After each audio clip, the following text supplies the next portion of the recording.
My Lest We Forget project discusses Nolan Ryan, a famous baseball pitcher. My main source is Miracle Man Nolan Ryan, the autobiography written in 1992 by Nolan Ryan and Jerry Jenkins. Jenkins is an author of over 200 books, including sports biographies. Whether you're a sports fan or not, you've probably heard of Nolan Ryan. This project also explores the controversy around Nolan's life.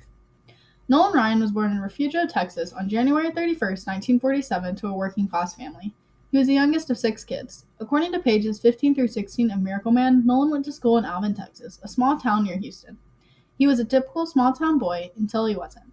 Nolan started playing baseball when he was 6 in the yard with his dad.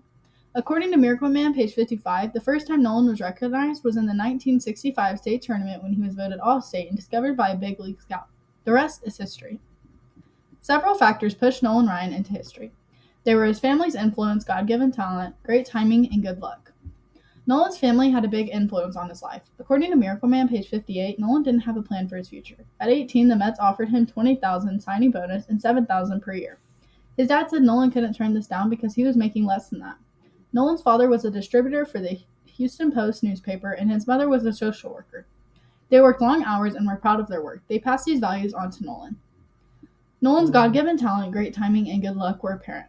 The Mets Instructional League offered Nolan training for the first time. In 19, he was sent to Class A ball. Next year, he played Double A ball for 10 days and then moved up to the Mets. After 5 seasons, the Mets traded him to the California Angels. In 1973, Nolan pitched his first 2 no-hitters. In 1947, he recorded the fastest pitch ever timed at 100.9 miles per hour. However, Nolan was called to step up for his family.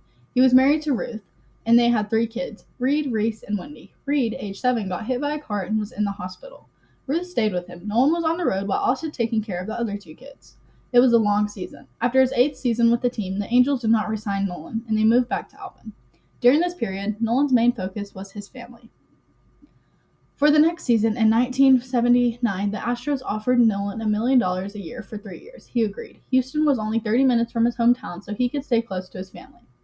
According to Miracle Man, page 81, Nolan was ready to finish out his career at home, or so he thought. Nolan was with the Astros for 9 seasons and never asked for a raise. He set several records when he was there, but felt there was a general attitude of owners versus players. He said teams don't win if the players and owners don't get along. Nolan thought 1988 may be his last year in baseball. Instead, it was his last year with the Astros. Nolan signed with the Rangers. He got his 7th no-hitter and is still the oldest player to have a no-hitter. Nolan played 5 seasons with the Rangers and retired in 1993 at age 46. He played 27 seasons. According to MLB.com, Nolan holds 51 records, including all-time strikeout leader.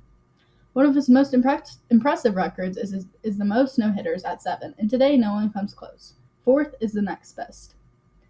Nolan was enlisted in the Hall of Fame in 1999. Today, Nolan is a rancher with the beef company and has a Nolan Ryan Foundation.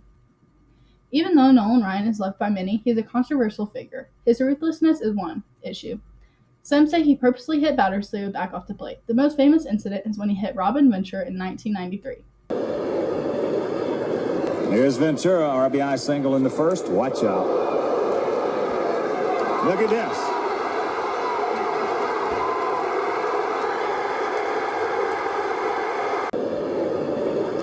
According to MLB.com, Nolan said it was just self-preservation. I didn't expect that to happen. I was just trying to pitch him inside. Another instance was in 1972 when he hit Doug Griffin in the head and knocked him out. In Miracle Man, page 76, Nolan states, "I was afraid I had killed him. I called his home to check on him. That got to me. I don't know what I would have done." Nolan says he never hit anyone on purpose. Another shortcoming was caring too much about money. According to baseballhall.org, Nolan was the first $1 million man in any sport.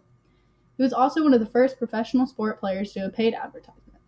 Moreover, when Nolan left Houston, Astros fans felt he had abandoned his hometown when the Rangers offered more money. Many said he was not loyal to the fans and cared more about money than baseball. Additionally, some speculate that Nolan was on steroids. How can someone still throw that hard at 46? Others say he's overrated. He didn't receive a Cy Young pitching award, so they wonder if the committee knew something that the public didn't. There is nothing proven, but people always assume the worst.